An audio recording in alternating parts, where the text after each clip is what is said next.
ಶಿವಮೊಗ್ಗದಲ್ಲೇ ಪಂಪನಗರ ಅಂತ ಹೇಳಿ ಸೆಕೆಂಡ್ ಕ್ರಾಸಲ್ಲಿರೋದು. ಅವರೇ ಎಲ್ಲ ಆಫೀಸ್ ಮಾಡಿ ಮಮ್ಮಿಗೆ ಕೊಟ್ಟಿದ್ದರು, ಅವರೇ ಅಲ್ಲೇ ವರ್ಕ್ ಮಾಡ್ಕೊಂಡಿದ್ರು ಅಮ್ಮ. ಅಲ್ಲಿ 7 ಜನ ಇದ್ದರು. ಬೆಂಗಳೂರು ಆಫೀಸಲ್ಲಿ ಎಕ್ಸ್ಟ್ರಾ ಏನೋ ಇರಬೇಕು, ಶಿವಮೊಗ್ಗದಲ್ಲಿ 7 ಜನ ಇದ್ದರು ಅಷ್ಟೇ. ಅಲ್ಲಿ ಕರುಂಗಾಲಿ ಮಾಲೆ, ಬ್ರೇಸ್ಲೆಟು, ಮನಿ ಬ್ರೇಸ್ಲೆಟು ಈ ಥರದನ್ನೆಲ್ಲ ಸೇಲ್ ಮಾಡ್ತಾಯಿದ್ರು. ಹಾಂ, ಅಮ್ಮನೂ ಅಲ್ಲೇ ವರ್ಕ್ ಮಾಡ್ತಾಯಿದ್ರು.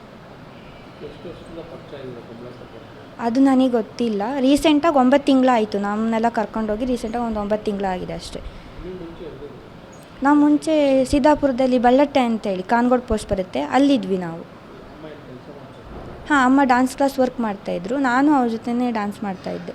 ಡ್ಯಾನ್ಸಲ್ಲಿ ಅಂದರೆ ಡ್ಯಾನ್ಸ್ ಟೀಚರ್ ಆಗಿದ್ದರು ಅವರು. ಅದ ನಂತರ ಸುಮಾರು ಜಗಳ ಆದಮೇಲೆ ಅದನ್ನು ಕ್ಲೋಸ್ ಮಾಡಿಕೊಂಡ್ರು. ಕ್ಲೋಸ್ ಮಾಡಿ ನೆಕ್ಸ್ಟ್ ಎಲ್ಲ ಇದಾದಮೇಲೆ ಈ ಕಡೆ ಶಿವಮೊಗ್ಗ ಶಿಫ್ಟ್ ಆಗಿತ್ತು. ಹಾಂ, ಅವ್ರದ್ದೇ ಮನೆ ಇತ್ತು. ಅಂದರೆ ಬಾಡಿಗೆ ತಗೊಂಡಿದ್ರು ಅವ್ರು ಆಲ್ರೆಡಿ ಮೊದಲೇ. ಅಲ್ಲೇ ಇರ್ಬೋದು ಅಂತ ಹೇಳಿ ಅಲ್ಲೇ ಕರ್ಕೊಂಡೋಗಿ ನಮ್ಮನ್ನು ಇಟ್ಕೊಂಡಿದ್ರು ಅಲ್ಲೇ. ಹಾಂ, ಹೌದು, ಹಿಂಸೆ ಮಾಡ್ತಾಯಿದ್ರು. ಅಂದರೆ ಯಾಕಾರು ಇವ್ರು ಬಂದರು ಅಂದರೆ ಅವರಿಗೆ ನಮ್ಮ ಅಮ್ಮ ಒಂದೇ ಬೇಕಿತ್ತು, ನಾವು ಬೇಡವಾಗಿತ್ತಲ್ಲ. ಹಾಗಾಗಿ ಒಂಥರ ಹಿಂಸೆ ಕೊಡ್ತಾಯಿದ್ರು, ಯಾಕಾರು ಬಂದರು ಇವರು ಅಂತ ಹೇಳಿ ಈ ಥರ ನೋಡ್ತಾಯಿದ್ರು. ಇಲ್ಲ, ನಮ್ಗೆ ಟೈಮೇ ಕೊಡ್ತಾ ಇರಲಿಲ್ಲ ಅವರು. ಅಂದರೆ ಬೆಳಿಗ್ಗೆ ಅವರೇ ಸಂಜೆ ಮನೆ ಬರ್ತಾಯಿದ್ರು, ರಾತ್ರಿ ಅಂದರೆ ರಾತ್ರಿ ಮನೆ ಬರ್ತಾಯಿದ್ರು. ಅವರು ಟೈಮಿಂಗ್ಸ್ ಇರ್ತಾ ಇರಲಿಲ್ಲ.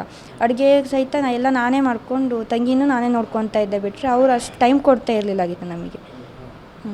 ಅಂದರೆ ಊರಿಗೆ ಬರಬೇಕಾದ್ರೆ ಎಲ್ಲೋ ಜನರಿಗೆ ತೋರಿಸ್ಕೋಬೇಕಲ್ಲ ಅಂತ ಹೇಳಿ ಕಾರ್ ಮೇಲೆ ಕರ್ಕೊಂಡು ಬರೋರು, ಅಜ್ಜಿ ಮನೆಗೆ ತೋರಿಸ್ಕೊಳ್ಳೋರು, ಹೋಗ್ತಿದ್ರು, ಅಷ್ಟೇ ಮಾಡ್ತಿದ್ರು. ಹಾಂ, ಮನೆ ಕೆಲಸ ನಾನೇ ಮಾಡ್ಕೊತಾ ಇದ್ದೆ. ಅಂದರೆ ತಂಗಿನ ನೋಡ್ಕೋಬೇಕಿತ್ತಲ್ಲ, ಹಂಗಾಗಿ ನಾನೇ ಮಾಡ್ಕೊತಾ ಇದ್ದೆ ಎಲ್ಲ.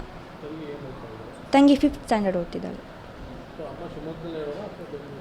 ಇಲ್ಲ, ಬೆಂಗಳೂರು ಹೋಗ್ತಾ ಇರ್ತಿದ್ರು. ಅಂದರೆ ಅವರಿಗೆ ಯಾವಾಗ ಹೋಗ್ತಾರೆ ಅಂತ ಹೇಳಿ ಗೊತ್ತಿರೋಲ್ಲ, ಒಟ್ಟು ಹೋಗ್ತಾಯಿದ್ರು. ನನಗೆ ಹೇಳ್ತಿರ್ಲಿಲ್ಲ, ಹಿಂಗೆ ಹೋಗ್ತೀನಿ ಅಷ್ಟೇ ಹೇಳ್ತಿದ್ರು. ಬಿಟ್ಟರೆ ಯಾವಾಗ ಬರ್ತೀನಿ, ಟೈಮಿಂಗ್ಸ್ ಏನೂ ಇಲ್ಲ, ಊಟಕ್ಕೆ ಏನು ಮಾಡಿಕೊಂಡೆ ಏನು ಯಾವುದು ಕೇಳ್ತಾಯಿದ್ದೆ, ಅದನ್ನು ನಾನೇ ಮಾಡ್ಕೊತಾ ಇದ್ದೆ.